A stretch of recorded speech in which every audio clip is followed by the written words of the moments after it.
அளவற்ற அருளாளனும் நிகரற்ற அன்புடையவனும் ஆகிய எல்லாம் அல்ல அல்லாஹ் ஒருவனுக்கே புகழனைத்தும் உண்டாகட்டுமாக.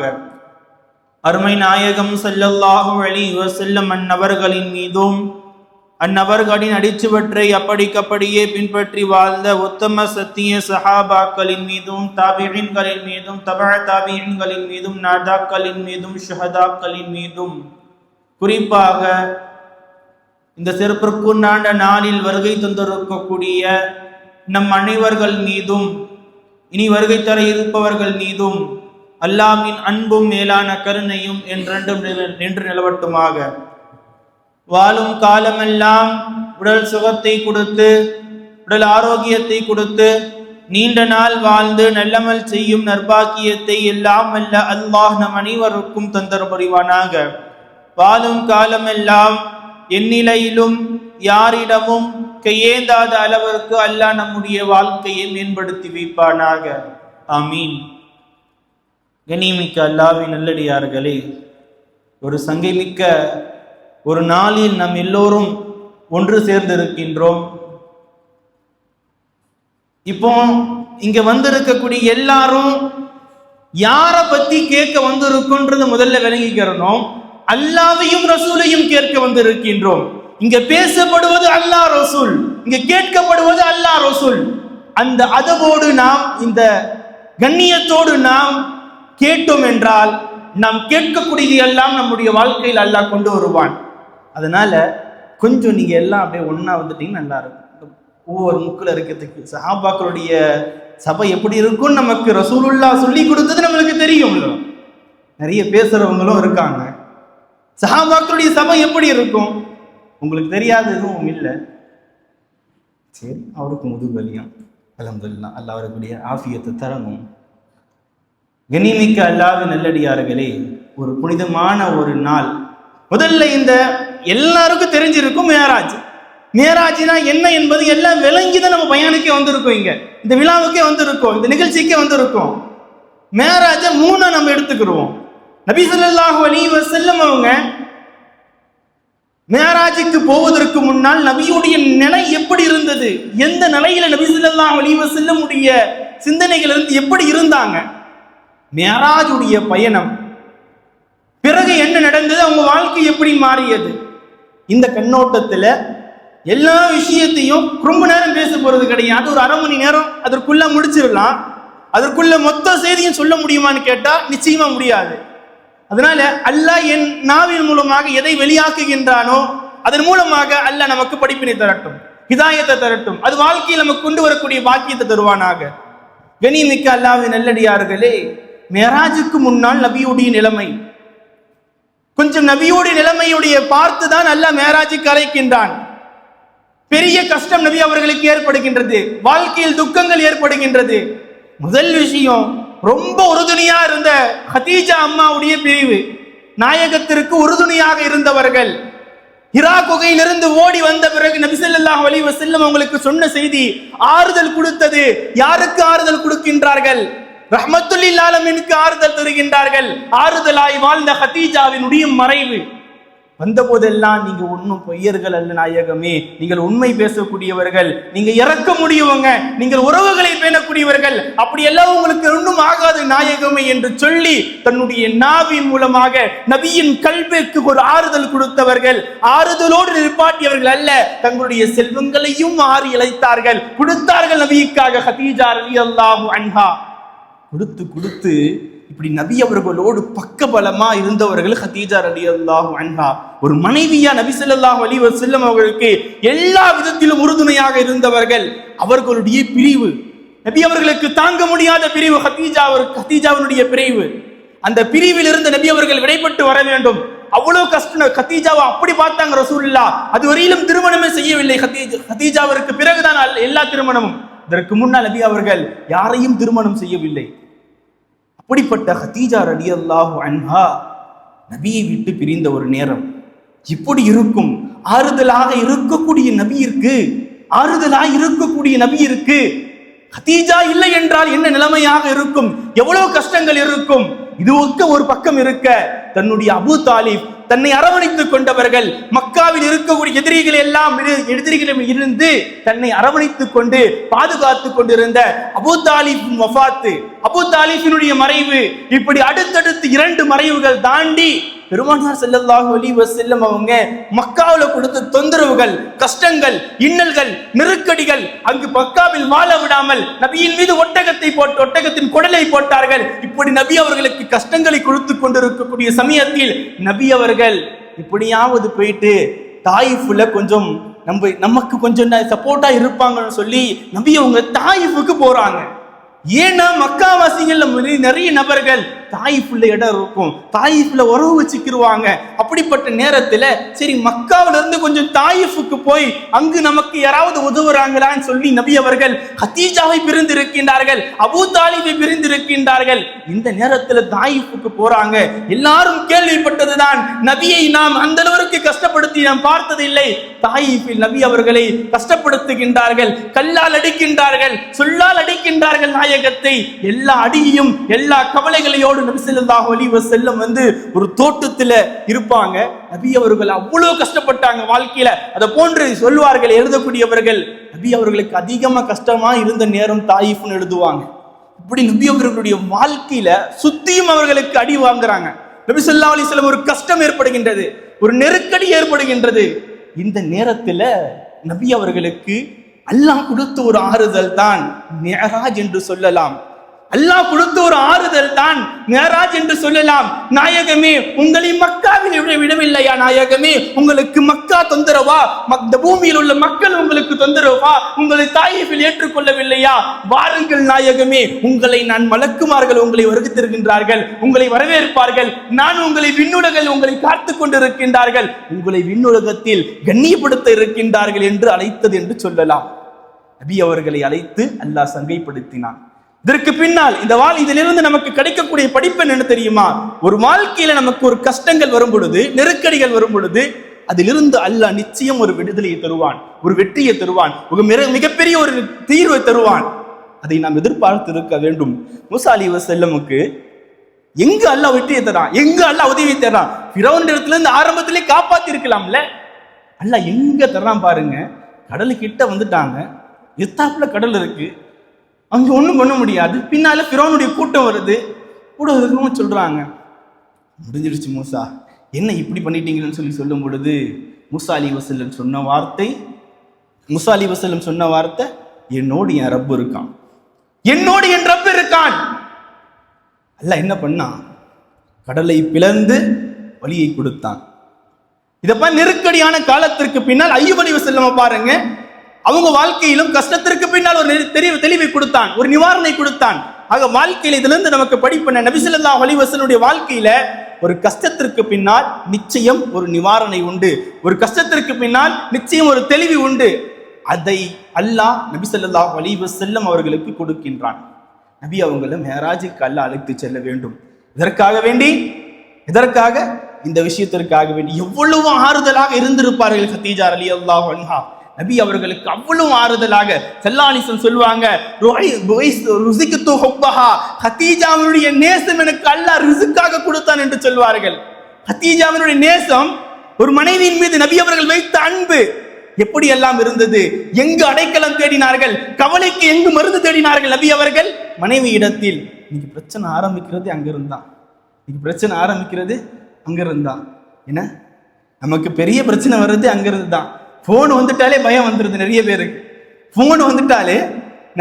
பயம் வந்துருது. மத்தன கடங்காரம் போன் பண்ணா கூட பயம் வராது. ஆனா வீட்டுல இருந்து போன் வந்துச்சுன்னா என்ன சொல்ல போறான்னு தெரியலையே, இதுக்கு என்ன யோசிச்சு வச்சிருக்கான்னு சொல்லி நம்ம எதுவுமே பண்ண முடியாது. சரி தவிர வேற எதுவுமே பண்ண முடியாதுன்ற சூழ்நிலையில நம்ம எடுத்து பேசுவோம். எல்லாரும் சிரிக்கிறத பார்த்தா எல்லாருடைய நிலைமை அப்படிதான் இருக்கு போல. ஏன்னா நிறைய பேரும் நிலைமை அப்படிதான் இருக்கு போல. அல்ஹம்துலில்லாஹ். நபி அவங்க வாழ்க்கையில கதீஜா எப்படி இருந்தாங்கன்றது இங்க பார்க்கணும். அவங்களுக்கு ஆறுதலாக இப்படி இந்த விஷயத்தை எல்லாம் நபி அவர்கள் இடத்திலிருந்து அந்த கவலையா இருக்காங்க நபி அவங்க, அதற்காக வேண்டிய நாயகமே வாருங்கள் நாயகமே, உங்களுக்காக வேண்டி வானுலகத்தில் நான் காத்து கொண்டிருக்கிறேன், வானுலகத்தில் மலக்குமார்கள் காத்து கொண்டிருக்கின்றார்கள் என்று சொல்லி அல்லாஹ் விண்ணுலகத்திற்கு அழைத்து 3 வெகுமதிகளை அல்லாஹ் கொடுத்தான். 3 கிஃப்ட்டுகளை அல்லாஹ் கொடுத்தான். இந்த 3 கிஃப்ட்டுகளை நான் கடைசியில சொல்றேன். நபி ஸல்லல்லாஹு அலைஹி வஸல்லம் அவங்கள அல்லாஹ் மக்காவிலிருந்து முதல்ல பைத்துல் முகத்தஸிற்கு அழைத்து செல்கிறான். முதலில் பைத்துல் முகத்தஸுக்கு அழைத்து செல்கின்றான். அதற்கு பிறகு விண்ணுலக பயணம். 3 நடக்குது.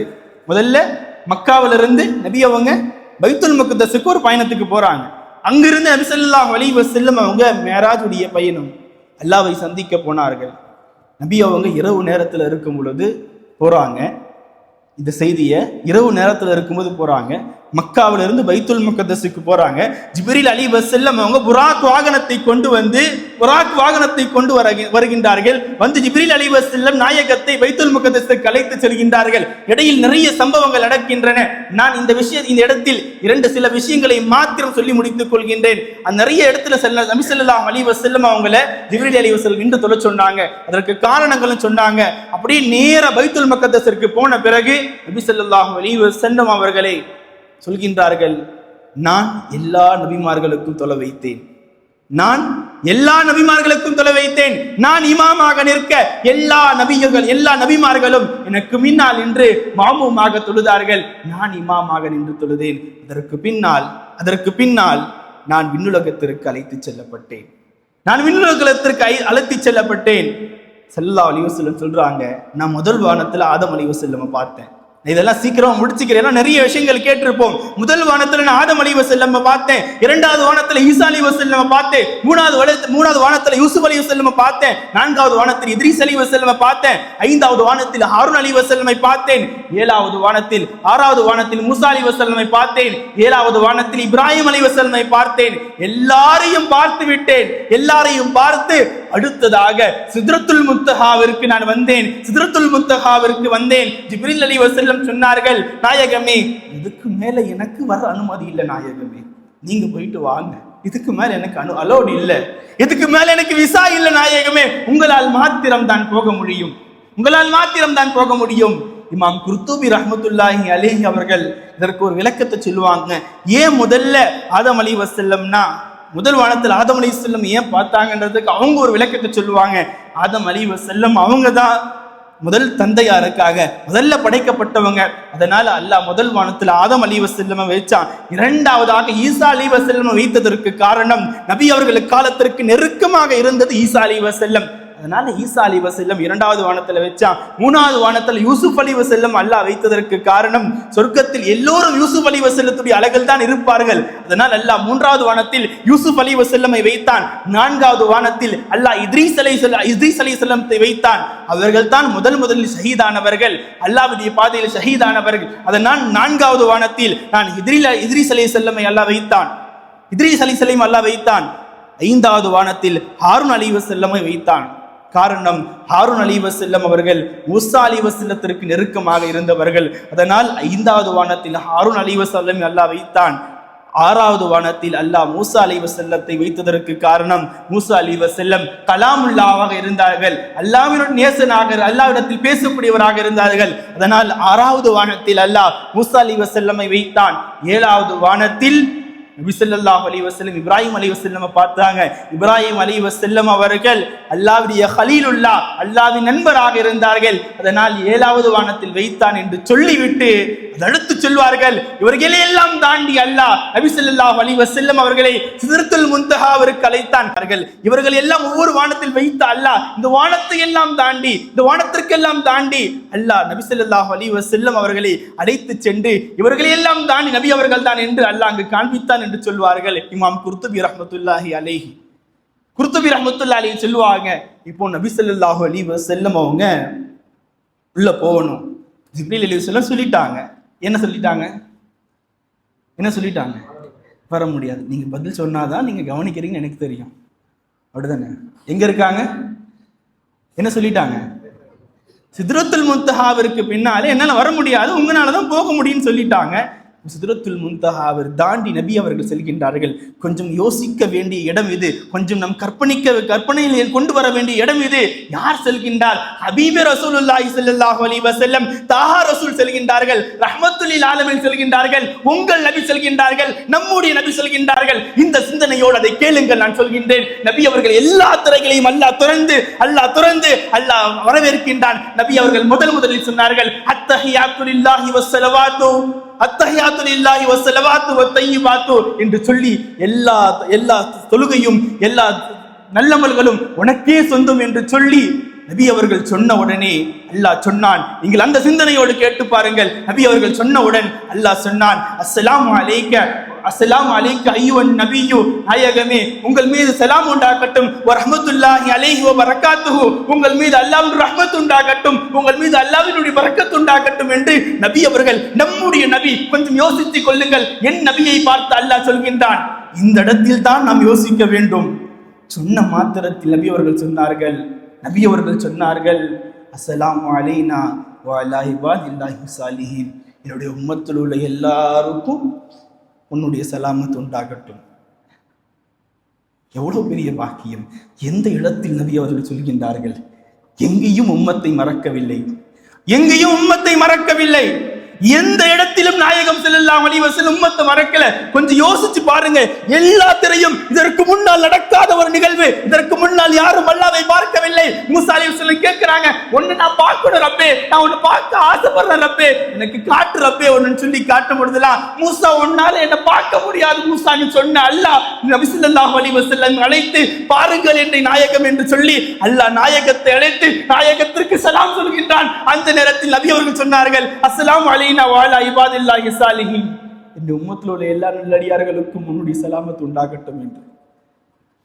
எவ்வளவு பெரிய பாக்கியம் பெற்றிருக்க வேண்டும் நபியின் உம்மத்தில் பிறக்க. என்னை மிக்க அல்லாஹ்வின் நல்லடியார்களே, அடுத்து நபி அவர்களுக்கு அல்லாஹ் 3 வெகுமதிகளை கொடுத்தான் என்று சொன்னேன். 3 கிஃப்ட் அல்லாஹ் கொடுத்தான். 3 கிஃப்ட்டுகளை கொடுத்தான். முதல் விஷயம் தொழுகை. அல்லாஹ் தொழுகையை கொடுத்தான். யாருக்கு? கஷ்டத்திலிருந்து நபி அவர்களுக்கு தொழுகையை அல்லாஹ் கொடுக்கின்றான். பெரிய மூசா அலைஹிஸ்ஸலாம் கிட்ட வந்தாங்க. மாறி மூசா அலைஹிஸ்ஸலாம் குறைச்சி 50 வக்து தொழுகை 5 வக்து தொழுகையாக மாற்றப்பட்டு நமக்கு 5 வக்து தொழுகையாக கிடைச்சதுல சொல்லுறாங்க, நீங்க ஒரு வக்தை தொழுதால் அதற்கு அல்லாஹ் 10 மடங்கு தருவான். 10 மடங்கு தந்தானா அல்லாஹ் எத்தனை வக்தாயிருது? எத்தனை தொழுகை? 50 ஆயிருது. 5 வக்துகளை அல்லாஹ் மாற்றினான். 50 வக்து தொழுகையா இருந்தது. தெரியும் எல்லாருக்கும். மூசா அலைஹிஸ்ஸலாம் இடத்துல வருவாங்க, குறைச்சிட்டு வாங்கன்னு அப்படியே குறைஞ்சு 5 வக்து தொழுகையா வந்தது. முதல் கிஃப்ட் அல்லாஹ் கொடுத்த தொழுகை தான். இன்னைக்கு அந்த தொழுகை எல்லா இபாதத்துக்களையும் எடுத்துக்கொள்ளுங்கள். எல்லா இபாதத்தையும் எடுங்க. ஜகாத் எங்க கடமையாச்சு? உலகத்துல கடமையாச்சு, பூமியில கடமையாச்சு. ஹஜ் எங்க கடமையாச்சு? அல்லாஹ் இந்த வானத்துல வந்து ஜிப்ரீல் அலைஹிஸ்ஸலாம் வஹி மூலமாக வந்தது. நோன்பு கடமையானது இந்த பூமியில். நோன்பை கொடுத்தது இந்த பூமியில். ஆனால் அல்லாஹ் தொழுகையை மாத்திரம் அல்லாஹ் விண்ணுலகத்திற்கு அழைத்து நாயகத்திற்கு அன்பளிப்பாக கொடுத்தது. அல்லாஹ் விண்ணுலகில் வைத்து இந்த தொழுகையை கொடுக்கின்றான். நபி அவர்கள் சொல்வார்கள் அல்லவா, எனக்கு தொழுகையில் தான் கண்குளிர்ச்சி என்று சொல்வார்கள். நம்முடைய வாழ்க்கையில தொழுகை தான் வெறுப்பா இருக்கு. அல்ல, நம்ம எல்லாரையும் அந்த நிலையிலிருந்து பாதுகாக்கணும். வாழும் காலம் எல்லாம், என்னுடைய உடலில் ரூஹ் இருக்கும் காலம் எல்லாம் 5 வக்தையும் இமாம் ஜமாத்தோடு தொழக்கூடிய பாக்கியத்தை நமக்கும் நம்முடைய பெற்றோர்கள், உற்றார் உறவினர்கள் எல்லோருக்கும் தரணும். ஆமீன் சொல்லுங்க. மிக்க அல்லாஹ்வின் நல்லடியார்களே, முதல் கிஃப்ட் அல்லாஹ் கொடுத்தது தொழுகை தான். கடைசி நேரத்தில் ஸல்லல்லாஹு அலைஹி வஸல்லம் பேசிட்டு போனது தொழுகை பத்தி தான். அஸ்ஸலான்னு சொன்னாங்களே நபி அவர்கள். இந்த உலகத்தை விட்டு பிரியும் பொழுது நமக்கு விட்டு சென்ற ஒரே செய்தி அஸ்ஸலா, தொழுகை. நம்மால தொழ முடியல. எவ்வளவு ஈமான் பலவீனமா இருக்குன்னு கொஞ்சம் யோசிக்கணும். யாருக்கு என்ன செய்யணும் தொழுகையில? அல்லாஹ்வோடு பேசுகின்றோம். நீங்கள் அல்ஹம்துலில்லாஹ் என்று சொன்னால் ஹமிதனி ரப்பி என்று பதில் தரக்கூடிய அல்லாஹ்விடத்தில் பேசிக் கொண்டிருக்கின்றோம். ஹமிதனி அபுதி, என்னுடைய அடியான் என்ன புகழ்ந்துட்டான். அல்லாஹ்வுடைய வார்த்தை நபி அவர்கள் சொன்னார்கள். நீங்கள் அல்ஹம்துலில்லாஹ்னு சொல்லும் பொழுது அல்லாஹ் சொல்லுவானா ஹமிதனி அபுதி, என்னுடைய அடியான் என்ன புகழ்ந்துட்டான். அப்படியே நீங்கள் சூரத்துல் ஃபாத்திஹாவை ஓத ஓத ஓத அல்லாஹ் ஒவ்வொன்றுக்கும் அல்லாஹ் பதில் சொல்லிக் கொண்டே வருவானா. இன்னைக்கு தொழுகையில சிந்தனை இங்கெல்லாம் இருக்கு. அல்லாஹ் பதில் சொல்ல வந்து நிற்பான், நின்று கொண்டிருப்பான். நபி அவர்கள் சொன்னார்கள், ஜிப்ரீல் அலைஹிஸ்ஸலாம் வந்து கேட்டாங்க, இஹ்சானா என்ன யா ரசூலுல்லாஹ்னு சொல்லி நபி அவர்களிடத்தில் வந்து கேட்கும்போது, அன் தஅபுதுல்லாஹ கஅன்னக தரா, அன் தஅபுதுல்லாஹ கஅன்னக தரா, நீங்கள் அல்லாஹ்வை வணங்க வேண்டும். கஅன்னக தரா, நீங்கள் அல்லாஹ்வை பார்ப்பதை போன்று வணங்க வேண்டும். நீங்கள் அல்லாஹ்வை பார்க்கின்றீர்கள் என்ற நிலையில் வணங்க வேண்டும் என்று சொன்னார்கள். ஃபஇல்லம் தகுன் யராஹு ஃபஇன்னஹு யராக, உங்களால் அல்லாஹ் பார்க்க முடியான்ற ஒரு சிந்தனை இல்லையா, நீங்க அல்லாஹ்வை பார்க்கிற சிந்தனை உங்களுக்கு வரலையா, அல்லாஹ் உங்களை பார்க்கறான்ற சிந்தனையில தொழுகிறாங்க. இன்னைக்கு நம்மளுடைய தொழுகை எப்படி இருக்கு? முதல் விஷயம், நபி அவங்க அவ்வளவு கஷ்டத்துக்கு பின்னால போய் தொழுகையை வாங்கிட்டு வந்த தொழுகை நம்மிடத்துல எப்படி இருக்கு, எந்த நிலையில வச்சிருக்கோம்? இந்த சபையில முடிவெடுங்க. இந்த வந்து ஸ்கூட்டி இடத்துல பேசிட்டு போறதும் நீங்க கேட்டுட்டு போறதும் எல்லாரும் இருக்கக்கூடிய சபையா இருக்கக்கூடாது. நமக்கு இந்த சபை ஹிதாயத்திற்குண்டான சபையா இருக்கணும். கூடி இருக்கக்கூடிய இந்த கூட்டம் ஹிதாயத்திற்குண்டான கூட்டமா இருக்கணும். வாழ்க்கையில மாற்றுங்க.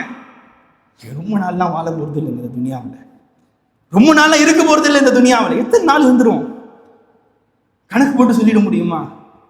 எத்தனை நாள் இருக்க போறது துனியாவில்? ரொம்ப நாள் வாழ முடியாது இந்த துனியாவில். ஆனா ரொம்ப நாள் இருக்கக்கூடிய மன்னரைக்கு உங்களுக்கு ஒளியாக இருக்க வேண்டும், உங்களுக்கு உருவமாய் வந்து உங்களை காப்பாற்றக்கூடியது தொழுகைதான். எத்தனை ஆண்டுகளில் துனியாவில் நம்ம கணக்கு போட்டு சொல்லிடலாம்.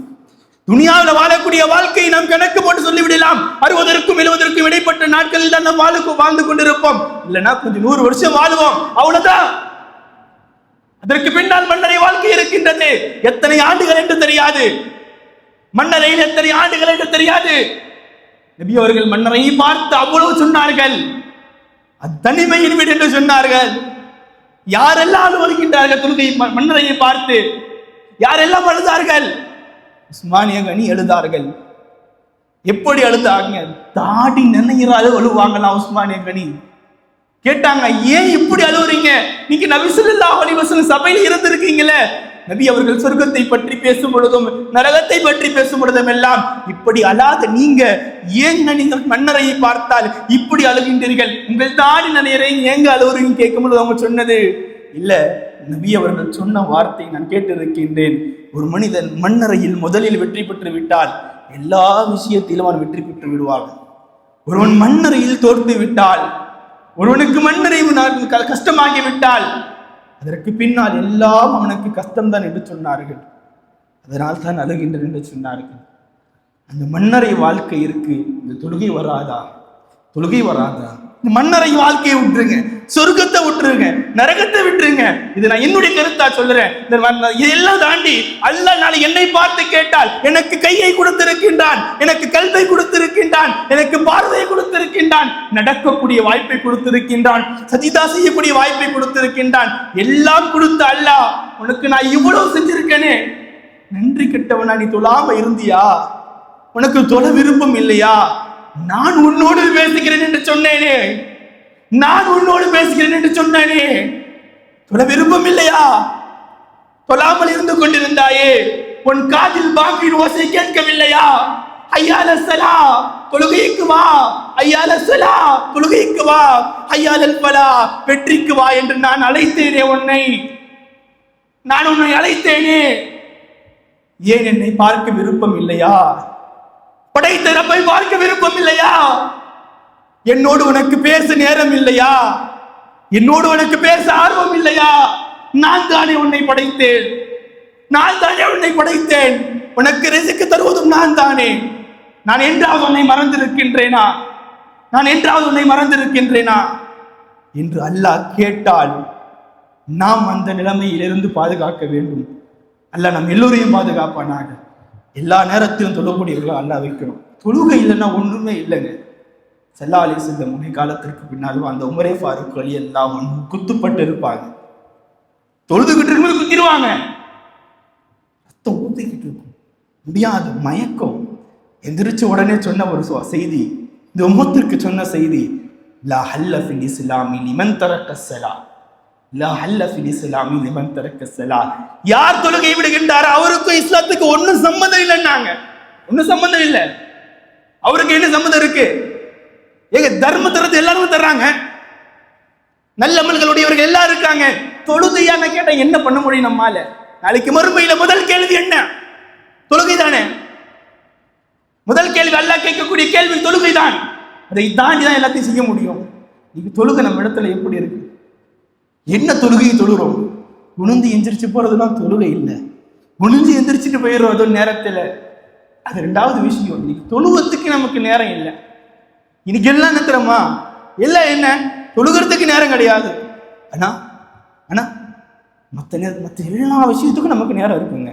கொஞ்சம் நம்மளுடைய நிலைமை யோசிக்கணும். எப்படி இருக்கு? நம்ம எதற்காக இந்த உலகத்துல படைக்கப்பட்டோம்? நம்ம ஏன் இந்த உலகத்துக்கு வந்தோம்? அனுபவிக்கிறதுக்கா? இது சொர்க்கமா? இது சொர்க்கமா? இது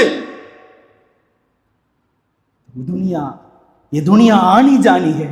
दुनिया வந்து போகக்கூடிய இடம். இந்த இடத்துல இன்பத்தை கண்டுவிட்டு மறுமையினுடைய இன்பத்தை எல்லாம் மறந்து விட வேண்டாம். மறுமையின் இன்பத்தை எல்லாம் மறந்து விட வேண்டாம். அது நிரந்தரமான இன்பம். இது தற்காலிகமாக உங்களை ஏமாற்றக்கூடிய உலகம். இது இந்த உலக ஆசையில், இந்த உலக மோகத்தில் மயங்கி இந்த தொழுகையில் இருந்து நாம் அலட்சியமாக இருக்க வேண்டாம். கொஞ்சம் சிந்தியுங்கள். உங்கள் வாழ்க்கையை மாற்றுங்கள். உங்கள் வாழ்க்கையை மாற்றுங்கள். தொழுகையாளியாக இருங்கள். நான் தொழுகையாளியாக அல்லாஹ்வை சிந்திக்க வேண்டும். ரப்பே நான் தொழுகிறேன் ரப்பே என்று சொல்ல வேண்டும். எனக்கு தொழுவதற்கு அல்லாஹ் கூலி தர வேண்டாம். நான் அல்லாஹ்வை தொழுகிறது எனக்கு பெரிய பாக்கியமா இருக்கணும். இது நிறுத்தி அல்லாஹ்வுக்கு சஜிதா செய்யக்கூடிய பாக்கியம் இருக்கக்கூடிய நமக்கு உங்களுக்கு பாக்கியம் இல்லைங்க. அல்லாஹ் நமக்கு அந்த நசீபை கொடுத்துருக்கான். அல்லாஹ் அந்த நசீபை நமக்கு கொடுத்துருக்காங்க. நினைச்ச நேரத்துல தொழுவலாம், நினைச்ச நேரத்துல தொழுவலாம். தொழுவதற்கு பள்ளி வாசல் இருக்கு. தொழுவதற்கு பள்ளி வாசல் இருக்கு. உனக்கு கால் வலிக்க கூடாதுன்னு மேட்ட போட்டுடும். நம்ம வெக்க தாங்க கூடாதுன்னு சொல்லி ஏசிய போட்டோம். நம்ம எல்லா பள்ளி வாசல்களும் அலங்கரித்து அலங்காரமா இருக்கு, சொகுசுக்கள் இருக்கு. ஆனா தொழுகைக்கு மட்டும் ஆள் இல்லை. அல்லாஹ்வோடு பேச மட்டும் இந்த உம்மத்திற்கு நேரம் இல்லையா? நமக்கு நேரம் இல்லையா? கொஞ்சம் யோசிக்க வேண்டும். கொஞ்சம் யோசிக்க வேண்டும். நேரம் இல்லை, நேரம் இல்லைன்னு சொல்லி இது தொழுகையை தட்டி கழிக்கிறத முதல்ல விடணும். நேரம் இல்லை, டயர்டு, இதெல்லாம் முதல்ல தட்டி கழிக்கணும். இதெல்லாம் ஒதுக்குங்க. நேரம் இல்லைன்னு சொல்லாதீங்க. நேரம் இல்லை, டயர்டு, முடியல, இந்த விஷயங்களை முதல்ல ஒதுக்கி தள்ளணும். எந்த நிலையா இருந்தாலும் தொழுகணும். எந்த நிலையா இருந்தாலும் தொழுகணும். ஏன்? நான் அல்லாஹ்வோடு பேசுறதுங்க. நான் அல்லாஹ்வோடு பேசுவது. ரப்பு என்னோடு பேசுகின்றான். நான் அல்லாஹ் கிட்ட பேச எனக்கு விருப்பம் இல்லையா? என்ன கல்லஞ்சத்தோடு வாழ்ந்து கொண்டிருக்கின்றோம்? எவ்வளவு கல்லஞ்சம் இருக்கும் நமக்கு? இரக்கம் இல்லையா நமக்கு? அல்லாஹ்வின் மீது அன்பு இல்லையா? இப்படியே வாழ்ந்து விட்டு போய்விட முடியுமா? மன்னரை வாழ்க்கை எவ்வளவு மோசமான வாழ்க்கை. நரகத்தில் நிரந்தரமாக இருந்துருமா? என்னங்க, ஒரு நாள் தொழுவல, 2 நாள் தொழுவல, ஏன் அல்லாஹ் ஒரு நாள் உனக்கு மூச்சு கொடுக்காம இருந்த நம்மால வாழ முடியுமா? நம்மால வாழ முடியுமா? இவ்வளோ நியமத்துக்கள். நிறைய இடங்கள்ல பள்ளிவாசல்கள் இல்லை. நிறைய இடங்கள்ல பள்ளிவாசல்கள் இல்லை. சொகுசு பள்ளிவாசல்களை வைத்துக் கொண்டு நிம்மதியாக ராகத்தாக தொழுவதற்கு பள்ளிவாசல்களை வைத்துக் கொண்டு தொழாமல் இருக்கின்றோமே. நிறைய இடங்களில் பள்ளிவாசல்களை இடிக்கின்றார்கள். பள்ளிவாசல்கள் இடிக்கின்றார்கள். தொழுவதற்கு அனுமதி இல்லை. தொழுவதற்கு அனுமதி இல்லை. அல்லாஹ்வை தொழுவதற்கு அனுமதி இல்லை. அப்படியெல்லாம் அல்லாஹ் நெருக்கடிகளை கொடுத்தாலும் அவர்கள் தொழுகின்றார்கள். எந்த நெருக்கடியும் இல்லாமல் நாம் தொழாமல் இருந்து கொண்டிருக்கின்றோம். இங்க தொழுவதற்கு, இந்த பள்ளிவாசல தொழுவதற்கு யாரும் நெருக்கடியா இருக்காங்களா? அல்லாஹ் நம்ம நெருக்கடி சூழ்நிலை கொடுத்திருக்கானா? இல்லையே. வண்டி எடுத்தா வந்துடலாம், வண்டி எடுத்தா வந்துடலாம்.